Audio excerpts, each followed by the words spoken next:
Isaac Jarso, a resident of Kone village in Tana River County, who was killed by suspected KWS officers on the 29th December 2024, not yet arrested. B, when will the killers be arrested, given that a similar incident happened in Nakuru County on the 18th January 2005, and within hours, arrests of the suspected KWS officers was made? C, could the Cabinet Secretary explain why the Directorate of Criminal Investigation, DCI officers, are yet to make arrests when the suspects are known KWS officers? And finally, when will the family of the late Mr. Jarso be compensated following his unfortunate death? I thank you, Mr. Speaker. Thank you very much, Senator. Cabinet Secretary, you may respond. Mr. Speaker, thank you very much. I will run through the questions in the order that was presented to us. First, Mr. Speaker, is the question 003 by Senator Marsabit. I'll jump a number of things there to save time, which are necessary, introductions which are necessary, and straight to the point that, Mr. Speaker, on part 1, which is the number of IDPs, between 2017 and 2022, sporadic ethnic, social, political skirmishes resulted in the displacement of people in various parts of Marsabit County. On record, we have 528 households whose houses were vandalized and 135 houses burned as follows. The list is provided, Mr. Speaker, with villages provided for the sublocation. And maybe just to mention the sublocation, in Jirimbe sublocation, we have 12 households, in Milima Tatu, 18, in Mataharba, 33, in Kilta, 35, all totaling in different villages as provided for, and I'm sure the advanced copy was shared. It's a total of 528 households, Mr. Speaker, and the burned houses are 135, and Mr. Speaker, the list is provided. Honorable Speaker, on question 2, the government has been distributing relief food to the affected households. In addition, there has been allocation of bursaries to the affected children. On the terms of compensating the IDPs and when they will be paid, most of the IDPs, Mr. Speaker, have returned to their original manyatas. Manyata Daba, Sales, Wako, Konso, Banjale, Isakon, Umuro, and Gabra scheme. To ensure their safety and security, police posts have been established in the area. SACU CDF has put up a police post at Manyata Daba awaiting deployment of security officers. National Police Reservists have been deployed across the hotspots, and Mr. Speaker, peace dialogue and dialogues have been conducted across the county, and peace structure committees are operational. There is enhanced intelligence gathering, and there is frequent public barazas being conducted in the area. Honorable Speaker, in the absence of budgeted allocation in my ministry to facilitate compensation for IDPs, the county resettlement committee is engaging the IDPs to voluntarily return to their manyatas. This has become possible since the security situation has stabilized. The government commits to ensuring that upon return of the displaced persons, adequate provisions is made to provide them with food and non-food items.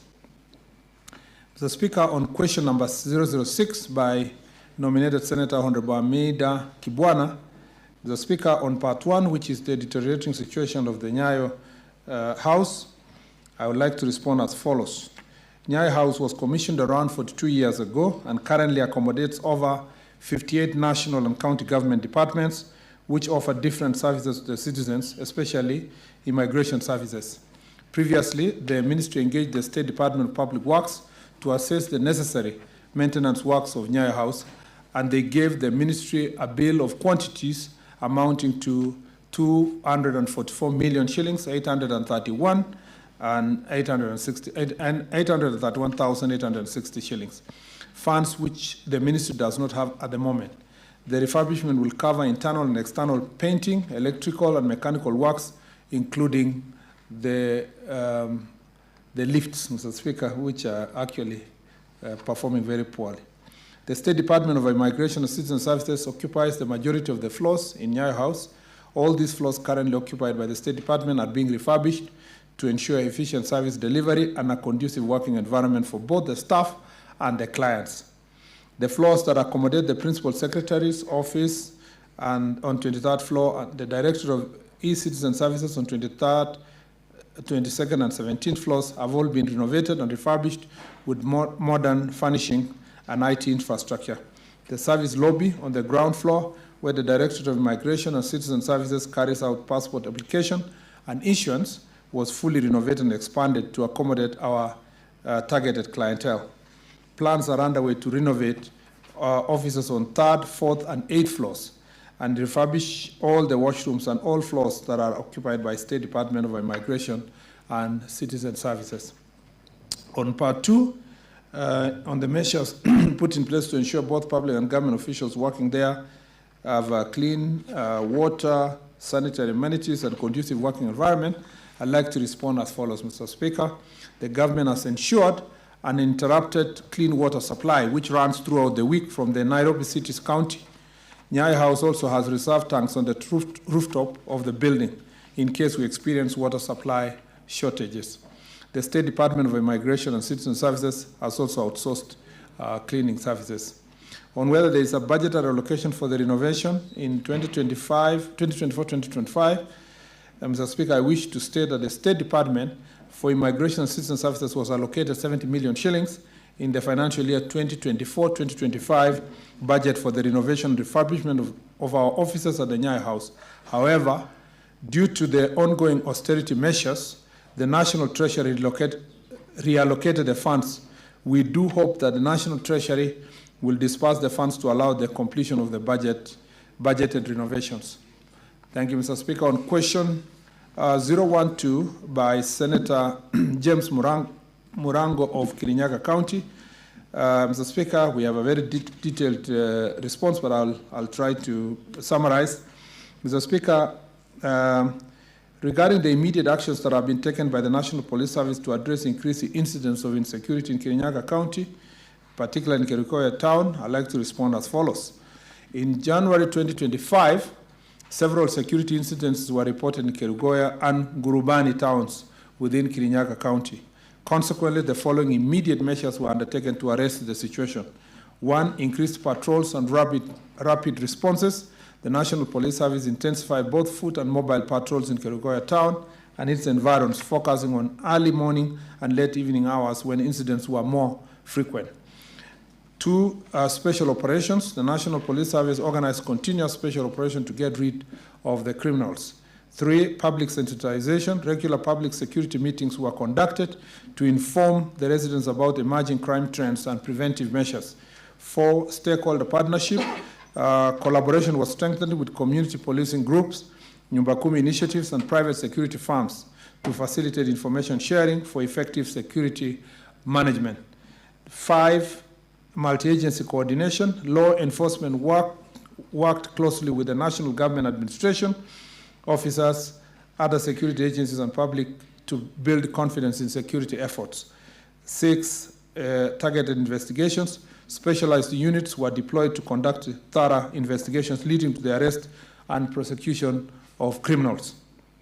On the status of investigation to an attempted robbery with violence incident in Miringi Lira area in Kerugoya town, and the death of one Mr. Murimi who was shot in the incident, Mr. Speaker, I'd like to respond as follows. On 24th of January 2025 at around 9:30 p.m., Gladys Nyambura Njuki, an M-Pesa shop operator in Kerugoya town, closed her business and boarded a motorcycle registration number provided ridden by Eric Minor to her residence in Mudhaika area.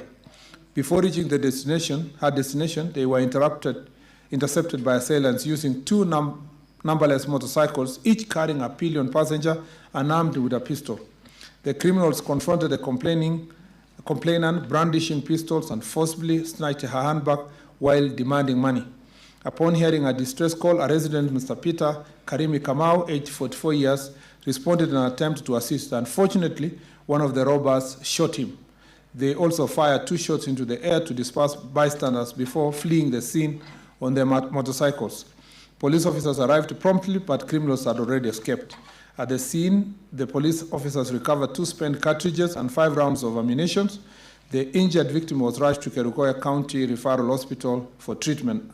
Unfortunately, Mr. Speaker, he succumbed to these injuries the following day, on 25th January 2025. A post-mortem was done and confirmed that he had suffered a fatal gunshot wound to the abdomen. Investigation commenced under the offense of robbery with violence, contrary to Section 296(2) of the Penal Code, and the reference is provided. Forensic done at the DCI headquarters by conducting ballistic examination on 2 spent cartridges recovered at the scene of crime, established that the firearm used in this incident had also been linked to the separate robbery with violence case in DCI Ruiru. Mr. Speaker, as now the suspect remains at large and the case is still under active investigation to apprehend those who are responsible. Regarding the long-term plans by the National Police Service to curb insecurity in Kerugoya town and its environs, Mr. Speaker, the government is committed to implementing long-term measures to enhance security and maintain law and order in Kerugoya town and its surrounding areas.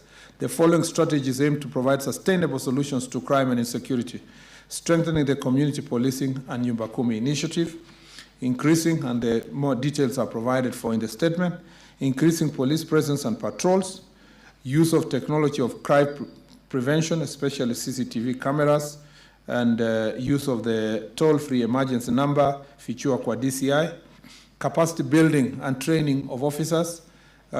We provide continuous training for the officers on modern crime-fighting techniques, intelligence gathering, and human rights practices, among others. Number 5, addressing socioeconomic drivers of crime.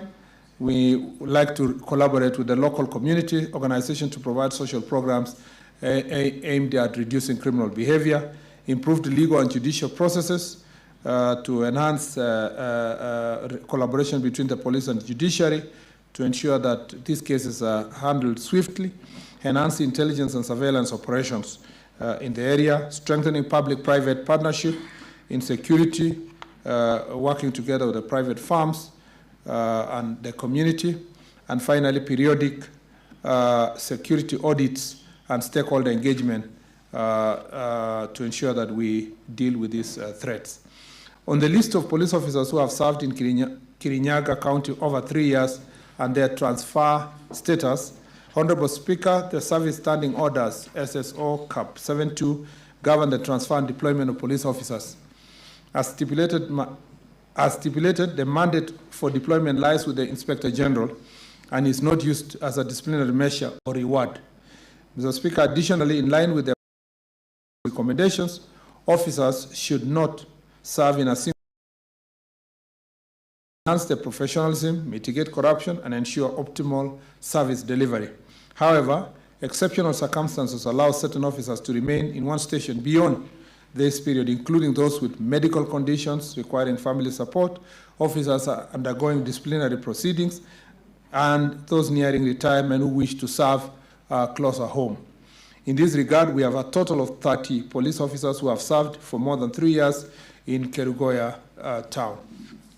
Mr. Speaker, on question number 020 by Senator of Tana River County, Honorable Danson Mukatana, on matter of Mr. Isaac Jarso, Mr. Speaker, I wish to respond as follows. On part 1 of the question, Mr. Speaker, which is the why the killers have not been arrested, I'd like to respond as follows. On 29th of December 2024, and approximately at approximately 10:30 hours, a contingent of 23 Kenya Wildlife Service Ranger embarked on an operation to remove cattle and herders who had allegedly settled inside Savo East National Park. During the operation, the Rangers encountered Isaac Abdullah Jarso, now deceased, his family and his friends at his Manyata. When the Rangers attempted to arrest the deceased, an altercation ensued, escalating into a physical confrontation, pitting him and his friends against the Rangers. The scuffles resulted in the fatal shoot of Isaac Abdullah Jarso. At 10:45 hours, Mr. Said Omar, Assistant Chief of Kone Sublocation, reported the incident under OB number provided. Officers from Kone responded promptly and arrived at the scene, where they found the lifeless body of Isaac Abdullah Jarso, a 42-year-old male. The body had gunshot wounds on the upper right thigh. Investigations commenced under inquiry number 4 of 2024 of DCI Delta, with officers documenting evidence at the scene and recovering 4 spent cartridges. The body was moved to Malindi Sub-County Hospital mortuary for preservation, where a postmortem examination conducted, confirming that the cause of death was due to gunshot-inflicted injuries. As part of the investigation, statements were recorded from the key witnesses, including the deceased's wife, 2 friends who were with him at the time of the incident, and 2 brothers who arrived after being alerted about the shooting. Additionally, statements were taken from KWS Rangers involved in the operation. To facilitate forensic analysis, all 23 rifles used by the Rangers during the operation were collected and escorted to the forensic laboratory in Nairobi for ballistic examination. The ballistic expert report is yet to be finalized. Once investigations are concluded, the action will be taken against the KWS officers found culpable in the fatal shooting. Mr. Speaker, regarding when the killers will be arrested, given that similar incident happened in Nakuru, Mr. Speaker, as I said, investigations commenced immediately, and the inquiry was forwarded to the DPP via the number provided dated January 2025. In response, the ODPP, through a letter referencing this as provided dated 14 February 2025, directed that several additional matters be established through further investigation, including firearm ballistic report. As stated earlier, appropriate action will be taken against the officers found culpable. On number 3, only why the DCI officers yet to make arrests. Again, Mr. Speaker, the matter is still under active investigation by the DCI, and once concluded, appropriate action will be taken against anyone found culpable of the offense. Every effort is being made to expedite and conclude the investigation to ensure justice is served.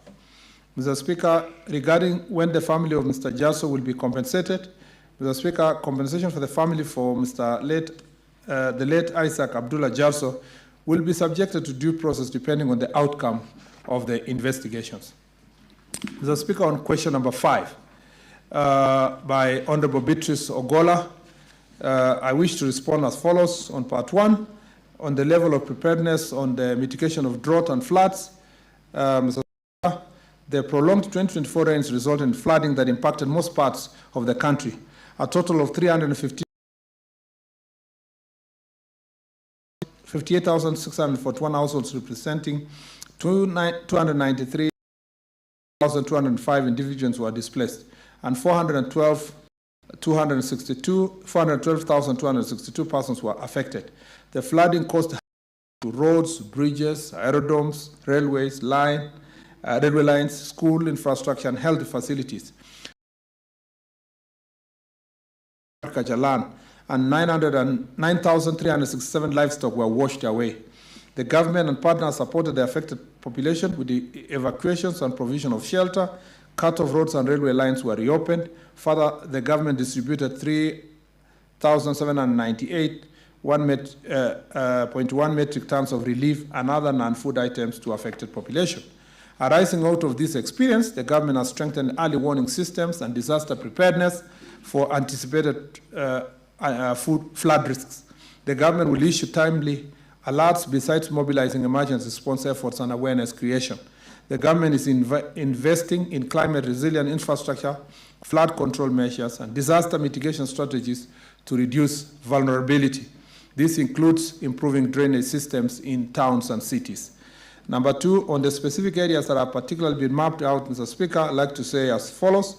3 months weather forecast issued by Kenya Meteorological Department on March, April, and May indicates near to above normal rains for the western part of the country, below normal for the rest of the country. There is therefore likelihood of floods in only 3 counties, Kisumu, Busia, and Tana River. the government has employed the flooding strategies, among others, to mitigate against possible floods. Following strategies, among others, to mitigate against the possible floods. 1, promoting reforestation and soil conservation. 2, rehabilitation of roads. 3, acquisition of food and non-food items in preparedness for that season. 4, mobilizing emergency response efforts. 5, awareness creation among the stakeholders and members of the public.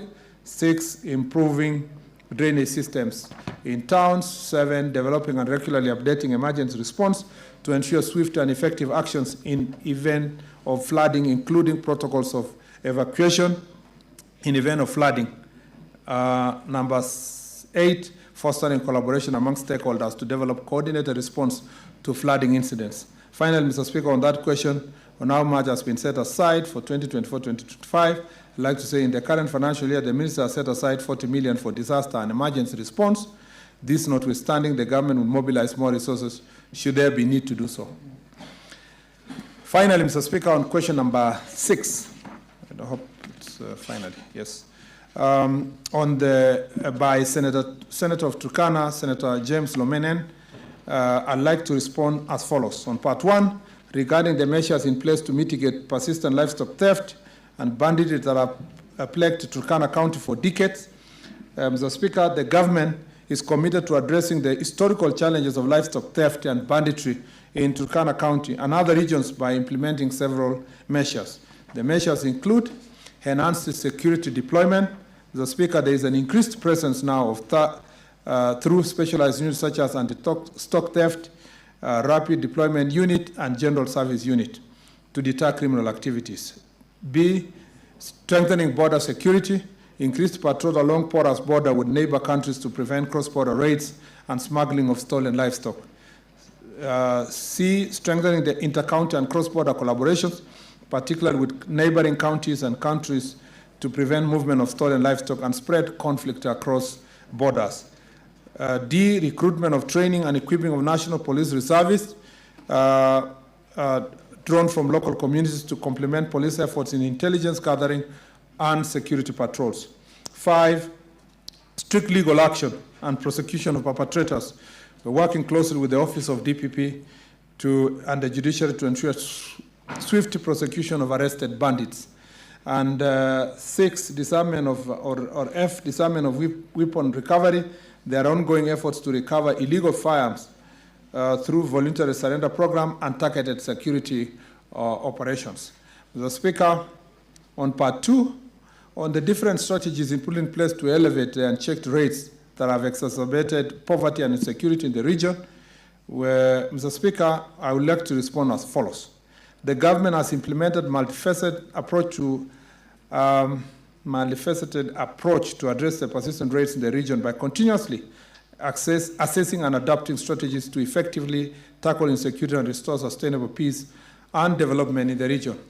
They include community policing and intelligence gathering, Mr. Speaker, 2, interagency collaboration with KDF, Ngao, police working together. 3, marking and digitization of livestock identification. In some parts, we have already introduced the livestock branding, microchipping, and digital database to facilitate tracing and recovery of stolen animals. 4, engagement of peace committees and elders, strengthening peace dialogues with community elders, religious leaders, and local administrators to promote conflict resolution, discourage territorial attacks, and foster long-term reconciliation among warring communities. 5, continuous training and capacity building of the National Police Service and the NPRs, Mr. Speaker, to ensure that they can respond effectively. And 6, purchase and distribution of new equipment for use by the security personnel, such as drones, mine-resistant, and ambush-protected vehicles. Mr. Speaker, on part 3, on whether the government can consider adoption of implementation of modern technology, I'd like to respond as follows, Mr. Speaker. The National Police Service established a committee to oversee the implementation of GIS-based livestock tracking system in collaboration with the consultancy firm, Jipu Cyber Solutions, which was engaged to develop necessary software and infrastructure for livestock registration, movement tracking, and ownership verification. The system has been proposed for rollout in 3 counties in the Rift Valley and 4 counties in the eastern region. The process has reached the advanced stage with public participation plan to allow Jibu Cyber Solutions to conduct a proof of concept. This will test the feasibility, impact, and adaptability of GIS-based cattle tracking technology, which will be integrated with real-time monitoring. Once fully implemented, the solution will be linked to the existing police service infrastructure at the Integrated Control and Command Center, IC3, to enhance security and response to livestock theft incidents. On part 4, Mr. Speaker, regarding mechanisms that can be implemented to enhance collaboration between Turkana County security agencies and neighboring counties to enforce livestock identification policies and ensure seamless livestock tracking and recovery, I'd like to respond as follows. The government acknowledges the importance of livestock marking for identification and monitoring in the banditry-prone areas, as well as the need for inter-county collaboration in enforcing livestock identification policies and ensuring efficient tracking and recovery of stolen livestock. Our ministry, in collaboration with the Ministry of Agriculture and Livestock Department, formed a joint committee to oversee the implementation of a GIS-based livestock tracking system. Additionally, to strengthen coordination, various mechanisms have been recommended to enhance cooperation, streamline livestock identification, and improve recovery efforts. They include the strengthening inter-county coordination of livestock management, 2, adoption of livestock identification system, 3, strengthening livestock market regulations, 4, cross-border security and regional cooperation, 5, legal and policy reforms, which includes the punishment and review of the punishment meted on cattle rustlers, among others, and finally, public awareness and sensitization programs. I thank you, Mr. Speaker. Thank you very much, Cabinet Secretary. Honorable Senators, we are going to extend for not more than 15 minutes as per the provisions in the standing order. And I shall take, I think it will give us two questions from each side. So whoever is going to catch my eye on this side. No, we don't have time for that. Okay, Senator Chute, you have the first question. Thank you very much, Honorable Speaker. Honorable Speaker, I'm really shocked to hear the answer from the Cabinet Secretary telling this Honorable House that the IDPs in Marsabit were resettled, compensated, and bursaries given to those IDPs. I think the Cabinet Secretary is misled by being told that these people have been resettled. I want the Cabinet Secretary to provide evidence that shows that those IDPs were compensated or resettled or bursaries given. Any evidence that shows that bursaries were given and by who? Because as far as I know, there were no bursaries given to IDPs. There were no settlement at all. So if there is any evidence, the Cabinet Secretary cannot just tell this Senator Chute, you do realize we don't have much time. Yes. We've understood your question. Please, let's allow other senators. Honorable Speaker. Let us allow other senators to ask a question. 30 seconds to conclude. No, Senator, you've taken long enough. But this is We've understood the question. Honorable Speaker, this... You've understood the question. You've made the question very clear. So it will be answered by the Cabinet Secretary. Just give other senators an opportunity. Senator Beatrice Ogola, under 1 minute. Thank you, Honorable Speaker. To the Cabinet Secretary, do we have disaster preparedness measures put in place that are gender sensitive because disasters affect genders differently? Senator Mungatana. Mr. Speaker, the minister told us that 23 guns on the incident of were taken to the ballistic examination and the report hasn't come out. What I wanted him to tell us is, what is the capacity? January, now we are heading towards March. In fact, very soon we'll be 4 months down the road. Mr. Speaker, what what is happening in the ballistic examinations place. Can he do something? Because this issue has caused a lot of tension in Tana River. Thank you, Senator. Senator Lumanen. Thank you, Mr. Speaker, sir. I would like to ask the CS, when will he lift the ban, curfew, in between West Pokot and Turkana? Because the former CS for Interior did the same. He said that the curfew has been removed, but up to now the traders are really suffering, and there is no highway robbery in that road. Thank you. Let us allow the Cabinet Secretary to reply to those 4 questions, and then we'll take some more supplementaries. Mr. Speaker, thank you very much. On Senator Chute's response, I was clear that we don't have money for compensation. However, the support that is working together with the CDF of the constituency, among others, some of the affected have been favored in terms of bursaries, including bursaries from the county government. I also want to say that since we don't have money for resettling people, as the statement indicates, the encouragement was to make the conditions better for people to go back to their manyatas in terms of security operations, and then give them a chance to go back. And as a result of the same, a good number of them have gone back. A few are yet to go back.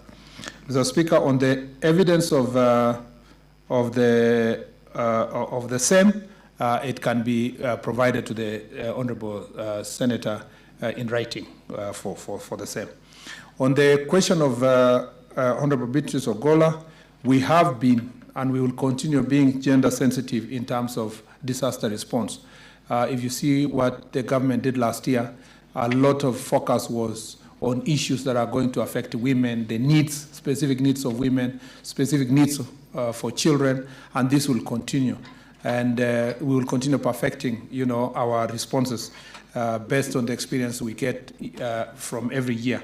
And I believe that the gender-based sensitive measures are continuing going to be revised to ensure that we are effectively responding to disasters. On Senator Mungatana's question of DCI, indeed, we have a financial challenge and capacity challenge at the DCI, and we are working to address that issue because there is a backlog. If you heard from my report earlier, the situation in Kirinyaga and the one in Tana River, both are still waiting for the report of the ballistic report to come out. But in my last visit, when I went to DCI office, they made certain requests that we are trying to factor in the incoming budget. And I believe that we should be able to make it to expedite the process, because these are 23 guns, so you have to really match each one of them until you find this is the one which was owned by or used by this particular officer. Finally, Mr. Speaker, on the question of Senator Lomenen, we will assess the security situation. We continuously receive intelligence reports about the situation in Turkana, between Turkana and West Pokot, including recent activities around mining areas in Aro and the border. And we still have a dicey situation in some cases, but we lifted the ban as soon as we are ready to do so, and we can work together with local leaders. Thank you. Thank you, Cabinet Secretary. Senator Joe Nyutu, under 1 minute. Thank you, Mr. Speaker. I am just following up on the question by Senator Murango, question number 1, about the actions that were taken by the ministry following the killing of 2 people. The CS has responded, and they said that they introduced patrols and special operations and many others. Mr. Speaker, then my question is, we were taught I think in lower primary school that prevention is better than cure. So what is the ministry doing to see to it that we have preventive measures other than responsive measures? Because, Mr. Speaker, 1 life lost is 1 too many. Thank you, Mr. Speaker. Thank you, Senator Catherine Muma. Thank you, Mr. Speaker. My question is a follow-up on Senator Beatrice Ogola's question. CS, the time to prepare for disaster or management of the floods in Yando is now. properly speaking, the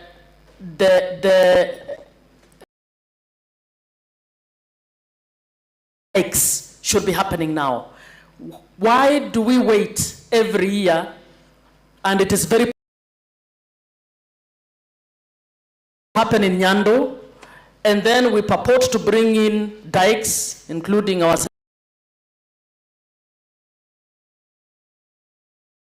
and then the same story of evacuating people. Why can't we build the dikes now, in the next 2 weeks, so that when the rains come, the water is diverted and you don't have to evacuate people? Senator Sige, under 1 minute, please. Thank you, Mr. Speaker. In his response to Senator Hamida's question, the Honorable CS made reference to a reallocation of the funds that had been requested to renovate Nyayo House. I do not know whether the Honorable CS is aware that the basement to that particular building, which is actually an exit and entry to the lifts, is in a sorry state. There is leaking water or sewerage that is a serious health hazard. And secondly and lastly, whether the CS in his comment about the Maraga Task Force recommendation has plans to implement that particular report, and if so, when will that be implemented in the police force? Those are 2 questions, Senator. So, Senator Mandago, final question. Thank you very much, Honorable Speaker. Mine is not a question, but I'd like to ask the CS that it looks like there are too many incidences associated with KWS officers. We had an incident in Nakuru. We had an incident in Tana River. Probably your ministry should put a little bit of focus on the officers. And finally, Honorable Speaker, I request the CS probably if we could visit Marsabit just to assess the situation. And very well, Senator. The other Manyatas after this comes so that they can go back. You're only supposed to ask 1 question, so the CS will only answer 1 question. Senator Kavindu, final question. Thank you, Mr. Speaker.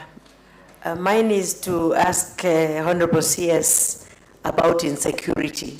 This is the insecurity that Senator Murango is asking about is not only in Muranga, but also in Machakos. We have a lot of insecurity, especially in a place called Matungulu, Machakos County, and other small areas. What are you doing about it? And also transfers of the police, which have been in our station for more than 3 years. Thank you. Thank you, Senator. Cabinet Secretary, you can respond. You only have 5 minutes to respond. Thank you. I will be as brief as possible, Mr. Speaker. On the question of preventive measures in Kirinyaga, we have listed them in the statement on some of the preventive measures we apply, including preparation, early preparations, working with local community, strengthening Nyumba Kumi, intelligence gathering, training of the officers. So all of them are listed in the statement already, Mr. Speaker. On the question of Senator Muma, I agree with her that this is the time to do so. And this is not just a role that is played by national government. County government also has a responsibility. And to be fair, the county government last year did some good job working together with the national government. The only challenge we continue facing as a country is budgetary constraints. But to agree with you, because now Kisumu is one of the areas that is forecasted to have higher than normal rates, it is important for us to do what we need to do now. And I think we will do everything humanly possible within the budget that we have to do so. On the Senator Sige's on Nyayo actually is, to be honest, Nyayo needs urgent attention, particularly when it comes to the lifts. Anybody who, I have an office there, basement, you've talked about leaking and so forth. But then when you have a budget situation or austerity measures, providing social services, health, and others, and renovations, and that's why we are facing the situation we are facing. But we will continue working to see what we'll do with Nyayo House, but I agree with Senator Sige. And also that in the Maraga report, Mr. Speaker, we are implementing Maraga report in total, including already improved salaries to police officers of a lower cadre. These issues about transfers to come and expound further. because this is a very important report for us, as was the fact when he came to office. On the question of Senator Mandago, indeed, I'm going to Marsabit soon, and I'll inform the Senator of Marsabit so that we can have a personal view. There are many things that have been happening in Marsabit. We've done massive operation in Marsabit to deal with issues of OLA and also drugs and many other things. So we will have an opportunity to visit with him so that we can see what's happening. On the KWS issue, indeed, it was what happened in Tana River and Nakuru. And I think KWS, we will enhance this conversation between the police service and KWS to see whether there is a problem somewhere that needs to be officers that serve in KWS to ensure that we avert such situations in the future. And finally, I agree with Senator Kavindu Agnes that it is true that Machakos, but those challenges, Mr. Speaker, were also related to criminal gangs which are owned by politicians of political gangs, or criminals posing as political gangs and pretending to be working with politicians across the country, in Western, in Rift Valley, in Mombasa, in Machakos, Matungulu area, among others. And Mr. Speaker, we are dealing with it. We will, I promise that we will dismantle these gangs, including in Matungu in Kakamega County. I thank you, Mr. Speaker.